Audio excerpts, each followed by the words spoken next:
selamat sore. Selamat datang lagi di Ngopi Sore bersama Transparansi Internasional Indonesia. Hari ini kita akan ngebahas sebuah topik yang seru. Harapannya sih nggak berat-berat banget, jadi seneng ngedengerinnya gitu ya. Tapi sebelumnya, teman-teman apakah udah tahu skor indeks persepsi korupsi negara kita tahun ini? Kalau misalnya belum tahu dan mau tahu lebih lanjut, boleh banget loh cek link di bawah ini ya.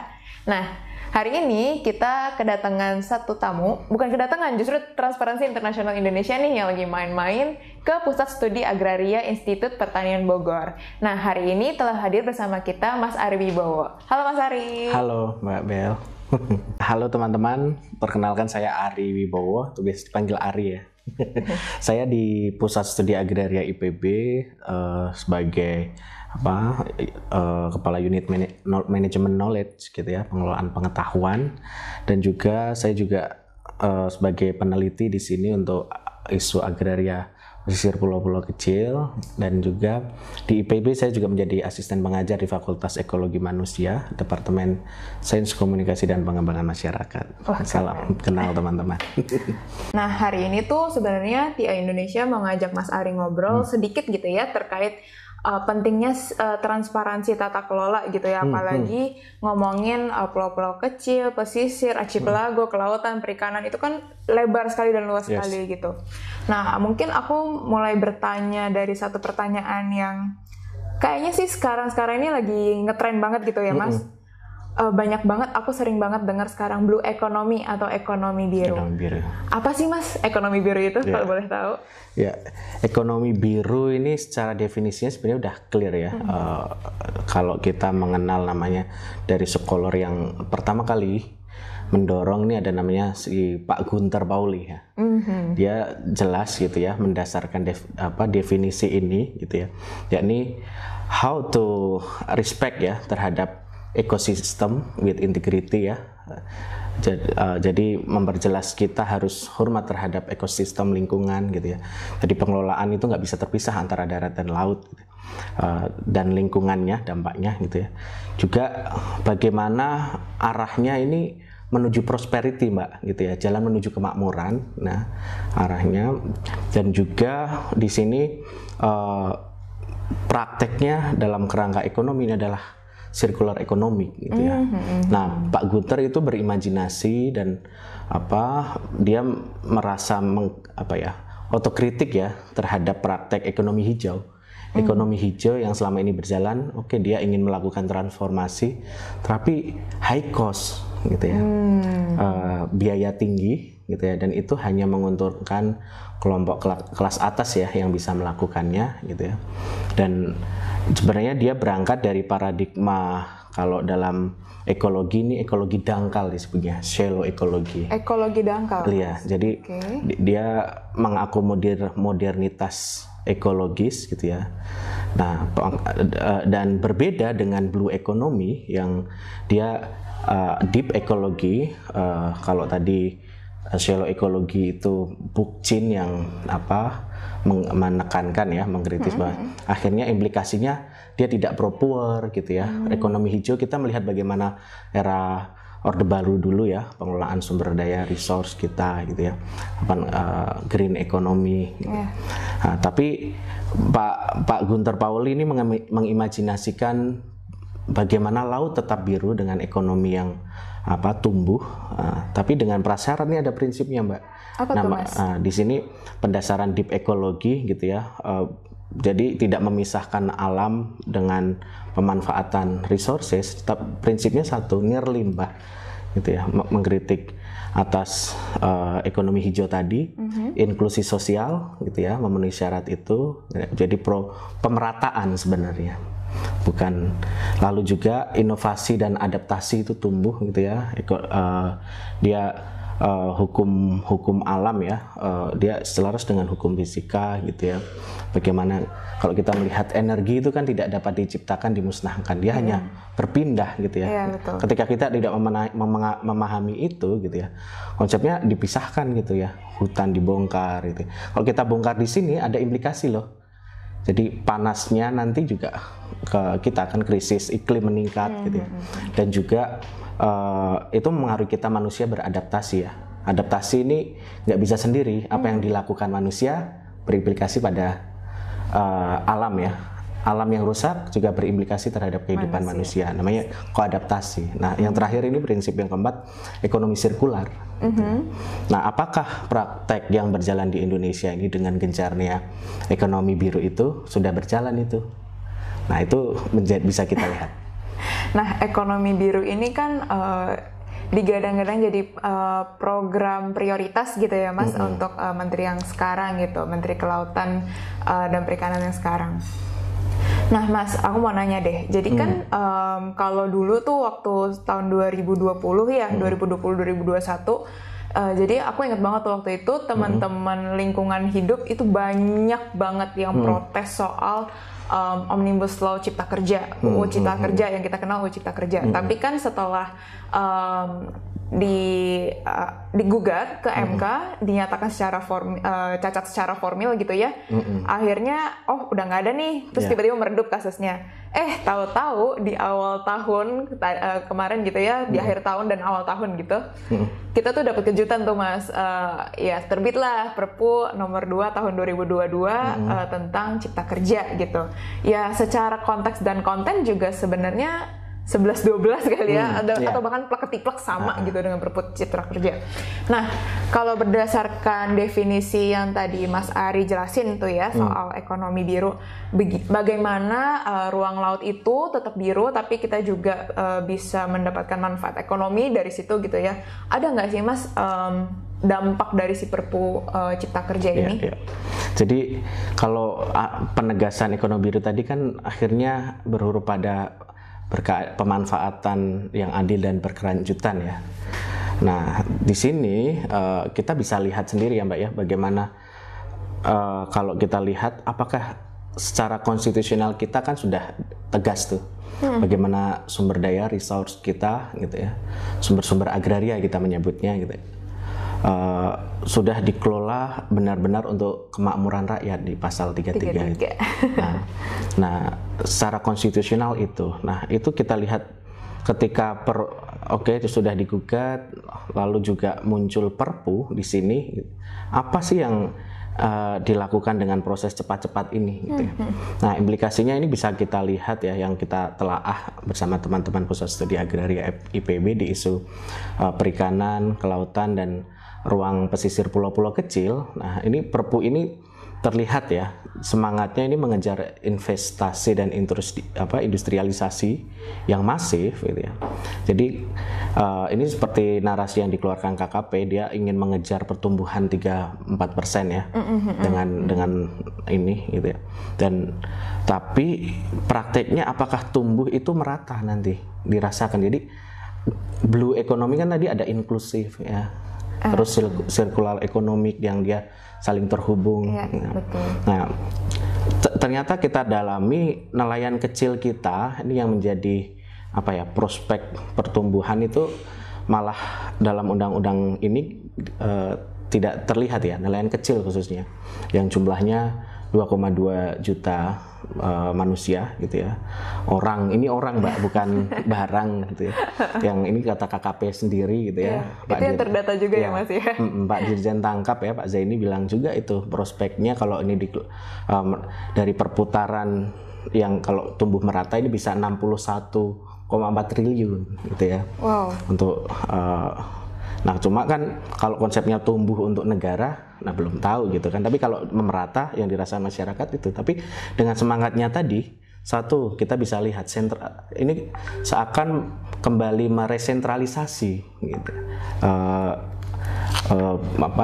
Pengelolaan ruang laut. Nah, implikasinya apa? Satu kita bisa lihat telaah bagaimana definisi nelayan kecil dihilangkan gitu, ada di beberapa pasal 7, pasal 27 yang itu berimplikasi pada nelayan kecil nanti bilangnya mereka ini bisa dimasukkan di PP turunan atau permen lah. Tapi kalau tidak masuk dalam undang-undang atau dalam hari ini Perpu, dia tidak mengikat secara hukum kuat. Terus apa dampaknya itu Mas ke nelayan? Nah, dampaknya banyak nih. Nanti yang selama ini nelayan kecil tidak berkewajiban melakukan perizinan yang kompleks ya.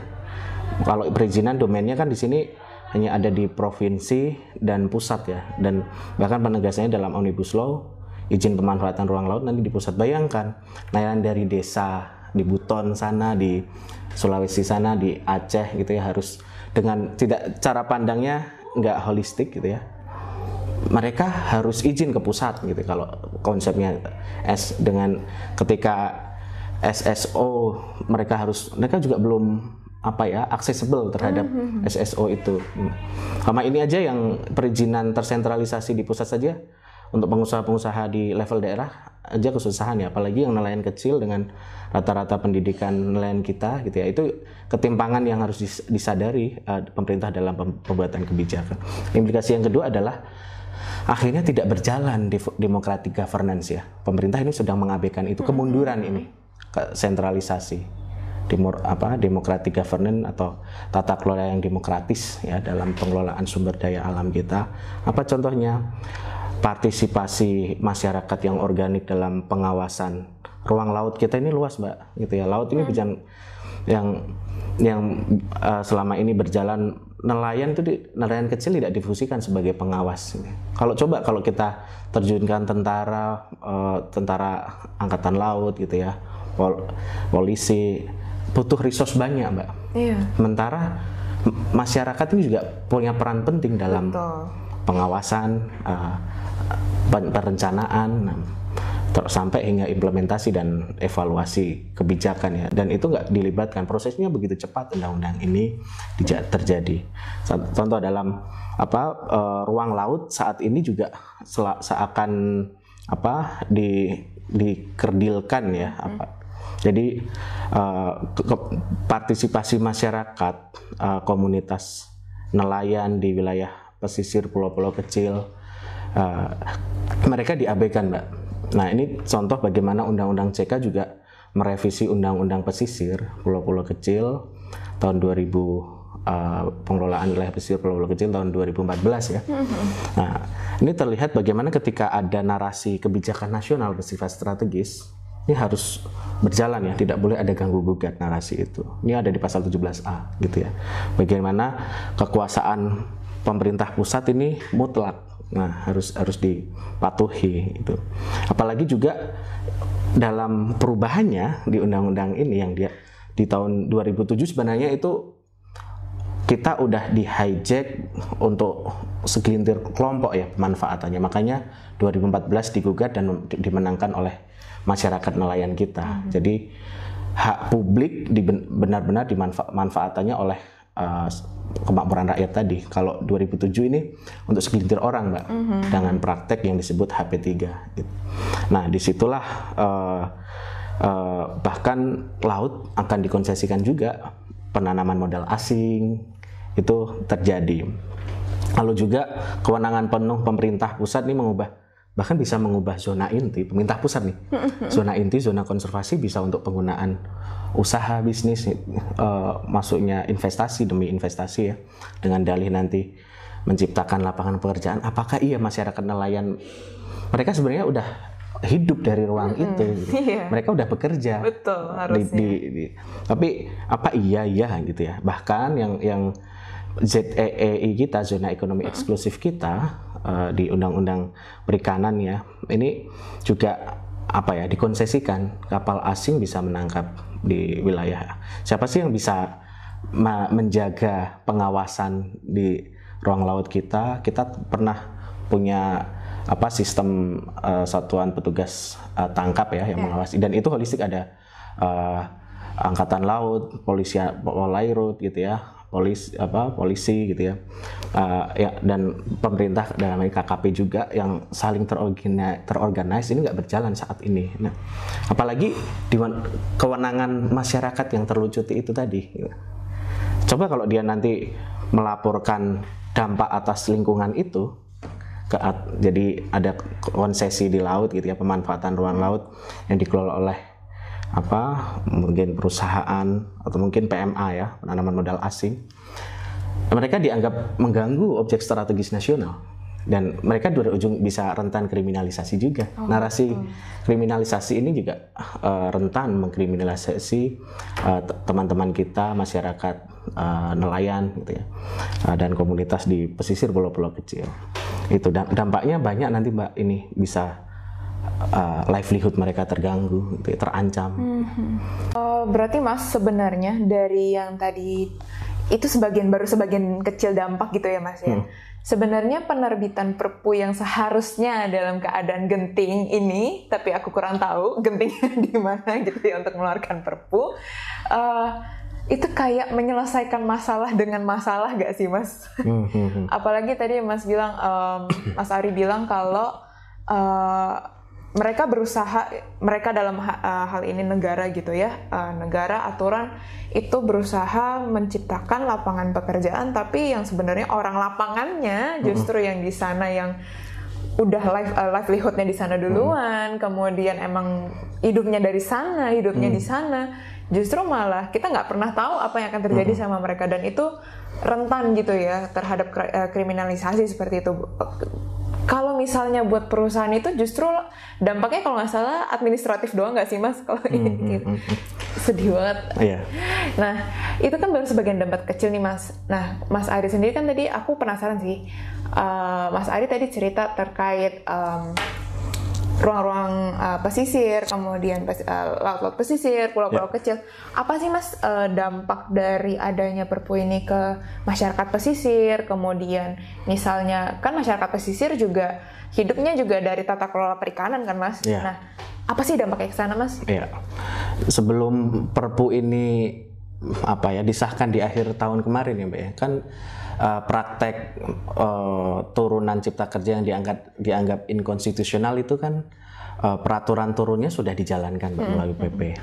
Nah, sabotase konstitusional ya, itu terlihat bagaimana ketika fenomena kita menyebutnya bisa ocean grabbing, coastal grabbing, ya, perampasan laut, perampasan pesisir atau small island. Nah, apapun terjadi fenomena itu. Nah, dalam narasi akademiknya itu ya, grabbing, perampasan terjadi. Nah, ini terlihat bagaimana di tahun 2022 itu terbit Mbak izin-izin proyek reklamasi, ada 41 proyek reklamasi, kajian bedah teman-teman bersama Walhi ya, kata Walhi Indonesia, dia mengeluarkan Seknas itu ada 79.000 hektar gitu ya, 79.349 hektar izin reklamasi yang tersebar di 20 provinsi di Indonesia.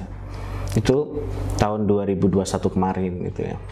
Nah, karena proses tidak transparansi itu tadi terjadi, nah akhirnya ya kita melihat bagaimana akan terancamnya komunitas pesisir, bagaimana akhirnya ditata dengan zonasi yang proses RZBP 3K, rencana zonasi wilayah pesisir pulau-pulau kecil, ini penataan ruang di laut yang dia harus digeber cepat, jadi dia akhirnya mengabaikan masyarakat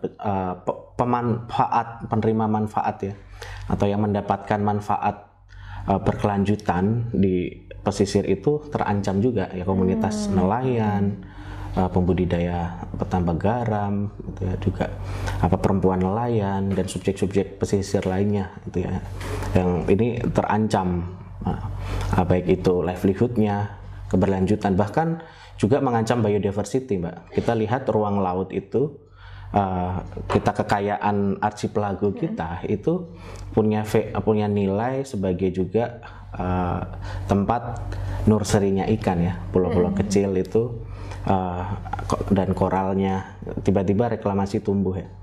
Nah, karang jadi bleaching, pemutihan karang, juga itu mengancam peningkatan krisis iklim ya. Ketika bleachingnya kalong itu juga berkontribusi pada blue carbon ya.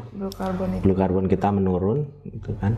Akhirnya dampak ke krisis iklim semakin marak gitu. Nah, itu yang bisa kita lihat ya, bagaimana praktek-praktek dampak yang begitu luas terhadap regulasi yang dilakukan ini.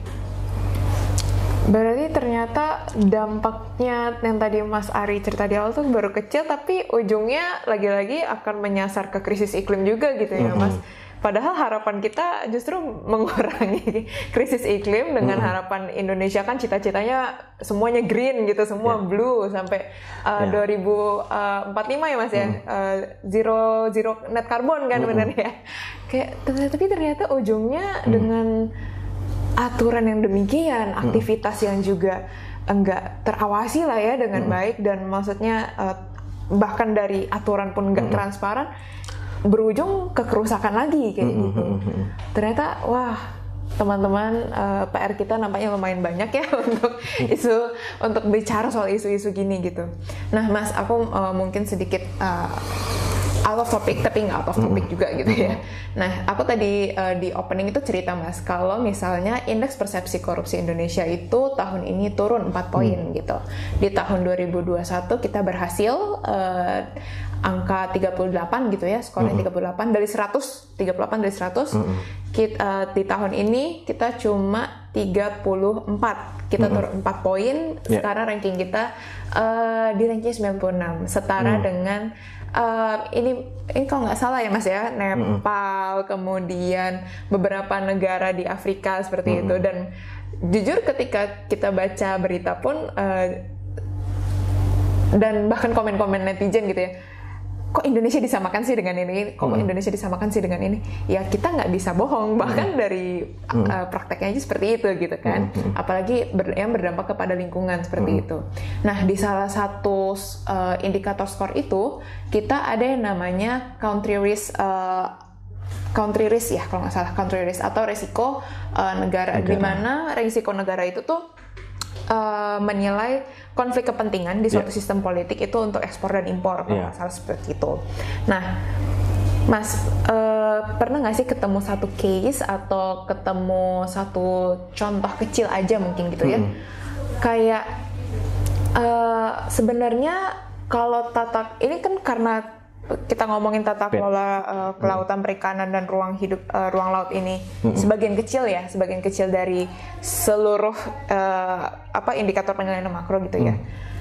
Ada nggak sih Mas hubungannya antara tata kelola yang tidak transparan ini yang cuma di satu sektor itu aja gitu ya, yang ternyata banyak banget celahnya gitu, konflik kepentingan, kemudian resiko korupsinya seperti apa? Pernah nggak sih Mas ketemu celah-celah korupsi di tata kelola ini seperti apa? Iya.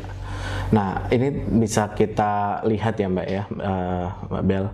Jadi kalau kita masih ingat kajian teman-teman LIPI yang pada 2020 lalu melihat bagaimana proses desain dari desain saja ya, kita desain awalnya saja dalam penyusunannya di DPR ini, syarat kepentingan bisa terlihat ya, bagaimana 50% dari hasilnya riset teman-teman P2P ya, Pusat Peneliti Politik LIPI pada waktu itu, sekarang BRIN gitu ya, menyebutkan 55% dari 575 anggota DPR kita itu adalah dari golongan pengusaha. Yang ini juga perlu di cross check lagi ya, ternyata ketika dalami dalam saya baca penelitian itu menarik bagaimana subjek-subjek yang mengatur contoh untuk energi ini adalah pengusaha yang di situ. Ini juga konflik kepentingan ya dalam proses regulasi. Nah, jadi sepertinya kalau disebut state capture corruption gitu ya, bagaimana menyandra atau korupsi dilakukan dengan alat negara gitu ya, dengan instrumen negara, itu terjadi dalam undang-undang ini gitu. Itu berapa contoh kasus gitu Mbak, misalnya kita santer dengar ya, melihat fenomena kemarin ramai sekali di khalayak publik adanya privatisasi pulau yang itu di dijual apa ya? Dijual woro gitu. Ya, dijual di tingkat internasional gitu ya. Iya. Di sana udah ternyata satu itu kan ketiadaan regulasi itu atau regulasinya benar-benar sengaja dikaburkan dengan praktek PMA tadi juga sebenarnya arahnya ke situ kan. Nah, sehingga dalam regulasinya tidak bekerja itu proses pengawasan tata ruang pesisir pulau-pulau kecil. Nah, karena tiba-tiba itu sudah dipasarkan di internasional. Nah, bagaimana sih proses perizinan di wilayah pesisir pulau-pulau kecil? Nah, itu menjadi pertanyaan mendasar ya. Karena itu sudah bekerja dalam kerangka Undang-Undang Cipta Kerja ya pada waktu itu. Lalu juga perizinan, bagaimana praktek ilegal IUU fishing kita kenal ya. Illegal, unreported, unregulated. Jadi penangkapan yang ilegal cenderung terjadi gitu ya. Bagaimana ketika kapal asing masuk dengan kontrol yang terbatas, ini bisa memunculkan tadi Pak praktek tangkap yang ilegal gitu ya. Bahkan mungkin kita pernah mendengar dulu ya kasus di Benzina di Maluku sana, perdagangan manusia gitu, perdagangan.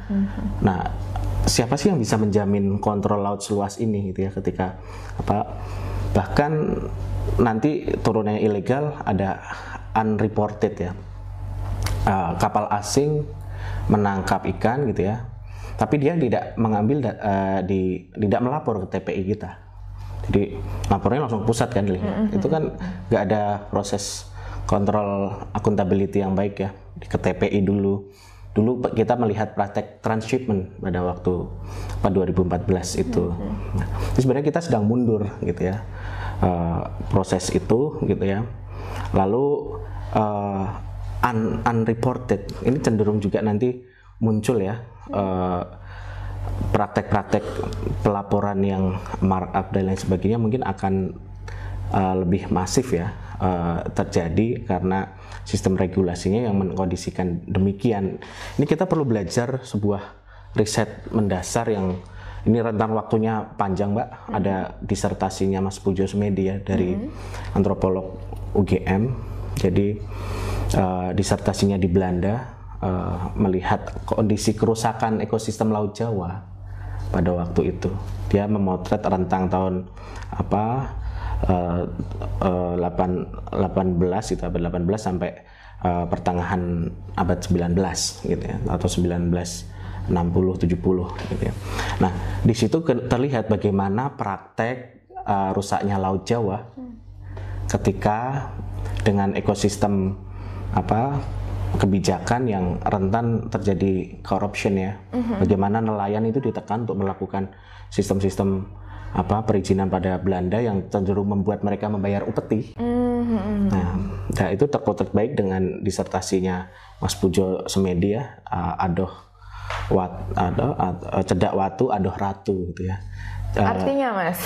Dekat batu jauh dari singgasana, karena itu risetnya di Gunung Kidul. Tapi akhirnya nelayan otomatis harus membayar upeti kan, harus mendapatkan tangkapan yang lebih kan. Nah, mau praktek ekstraktif laut besar-besaran pada waktu itu. Negara mengkondisikan, sebenarnya kita sedang menata mundur ekosistem praktek pemanfaatan laut yang berkeadilan dan berkelanjutan itu. Nah, apapun narasinya Mbak, itu kita harus mendasarkan itu, mau blue economy atau istilah-istilah akademik itu tadi ya, tapi mendasarnya kita kembali konstitusi itu yang adil dan berkelanjutan. Berarti aku mencoba mengutip ya Mas ya, Mas Ari bilang kalau tadi tuh ternyata tuh kita tuh sedang mengalami setback sebenarnya, kita sedang mengalami kemunduran ekosistem jatuhnya, walaupun kayak kayak kalau hamster main roda yang di kandangnya itu ada roda, ya terkesan maju tapi ya udah jalan di tempat. Bahkan bisa kita lihat Mbak, coba indeks corruption perception persepsi korupsi itu di poin yang sekarang ini itu Indonesia pada tahun berapa? Coba tahun berapa tuh? Apakah mundur 10 tahun? Worse than saya malah ngecek di tahun 2000. Reformasi. Jadi mundur ya. Nah, aku mungkin balik sedikit Mas. Tadi kan ekosistemnya kita sedang setback juga, kemudian tadi pengawasan juga. Iya, amburadul juga, siapa yang mau ngejaga laut kita ujung ke ujung seperti itu, dan terkesannya ternyata kompleks sekali gitu. Nah, kompleksnya tata kelola kelautan, perikanan, kemudian pulau-pulau kecil, ruang-ruang laut yang kita punya ini Mas, yang digadang-gadang sebagai kita tuh punya sumber devisa negara terbesar lewat laut. Archipelago Nusantara kita sangat terbesar di dunia gitu loh. aksesnya maritim dunia gitu Indonesia. Dengan segitu banyaknya panggilan, segitu banyaknya title. Kalau menurut pandangan Mas Ari ini ya,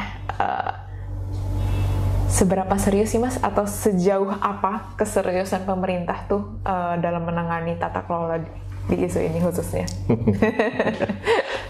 Kalau memahami serius, mungkin mereka bilang ini sudah serius ya. Ini sudah serius. Tapi bagaimana laku seriusnya itu harus didasari dengan ya tadi memahami benar-benar mandat konstitusi kita. Kalau dia kalau kita sebagai negarawan gitu ya, yakni sudah mengarah memakmurkan rakyat, mandat konstitusi kita kan itu. Jadi itu kan narasinya adil, dan adil juga belum tentu berkelanjutan. Jadi kita harus juga mendorong menemani masyarakat kita untuk melakukan pemanfaatan yang adil. Nah, kalau melihat situasi-situasi yang itu, kita bisa simpulkan sendiri gitu kan. Jadi ini yang penting menjadi pendasaran. Saya berharap pada para negarawan kita maupun teman-teman yang melakukan di usaha dia perikanan gitu ya, mempraktekkan ekonomik yang sirkular tadi gitu ya, mau nggak berproses dengan masyarakat komunitas nelayan kita gitu. Itu berproses yang nggak instan. Pasti. Karena ya kita sukses bersama, merdeka dulu juga bersama kan. Nanti ketika Indonesia krisis itu juga kolektif, bencana, kerusakan, banjir itu kolektif. Nggak mungkin Anda bisa naik jet pribadi kemana, tapi masyarakat kita, keluarga kita itu akan terdampak juga. Itu yang harus kita menjadi pijakan dalam menata bangsa ini gitu. Kalau tadi Mas Ari bilang ternyata ya kita cuma bisa menilai sendiri gitu ya, tanpa harus dibocorkan. Tapi aku jujur agak tertegun ketika bilang mau ngomong adil dan berkelanjutan. Ya adil belum tentu berkelanjutan, dan sebaliknya gitu ya. Possible nggak sih Mas adil dan berkelanjutan ini? Dan gimana sih Mas pandangan Mas seharusnya idealisnya tata kelola pulau-pulau kecil, ruang laut, perikanan, kelautan ini ke depannya? Closing statement. Ya, saya masih mungkin dan itu menjadi semangat positif ya yang harus kita terus lakukan, baik kerja-kerja akademik, kerja-kerja advokasi kebijakan, ataupun kerja-kerja melakukan transformasi bangsa ini, itu masih mungkin. Yang penting dari sini negara harus mengintrospeksi nih. Jangan menanamkan mental merusak gitu ya. Dengan praktek merusak, cara pemanfaatan laut yang ekspansif, yang itu terbukti di masa lalu telah merusak Laut Jawa. Kita masih untuk memulihkan kondisi laut itu butuh waktu rentang yang panjang. Jadi jangan dengan ambisi praktek blue economy yang sekedar mungkin malah kembali ke green economy, kemunduran laku gitu ya, yang dia mengejar pertumbuhan dan lain sebagainya. Ini mengganggu praktek pemanfaatan yang adil itu tadi, gitu kan. Dia mengejar rantai global. Ternyata rantai global ini kan terbukti rentan sekali ya. Bagaimana guncangan COVID kemarin. Negara-negara yang nggak punya cadangan pangan itu kan jangan sampai nanti masyarakat kita krisis di laut, gitu ya. Stunting terjadi di masyarakat kita, gitu ya. Karena dan juga jejak karbon yang tinggi karena kita mengambisi melakukan pengejaran ekonomi yang tinggi, itu terjadi. Jadi itu jangan tanamkan mental yang merusak terhadap penataan sumber daya alam kita. Keren sekali Mas Ari. Oke, teman-teman, terima kasih untuk waktunya sudah membersamai obrolan kita sore ini. Mas Ari, terima kasih banyak untuk waktunya sudah bersedia ngobrol dengan Transparency International Indonesia. Jadi teman-teman ingat, adil dan berkelanjutan possible nggak ya? Possible, tapi tentu dengan tanda bintang di atas alias syarat dan ketentuan berlaku gitu ya. Oke, nah sampai dijumpa ngopi sore berikutnya. Dadah.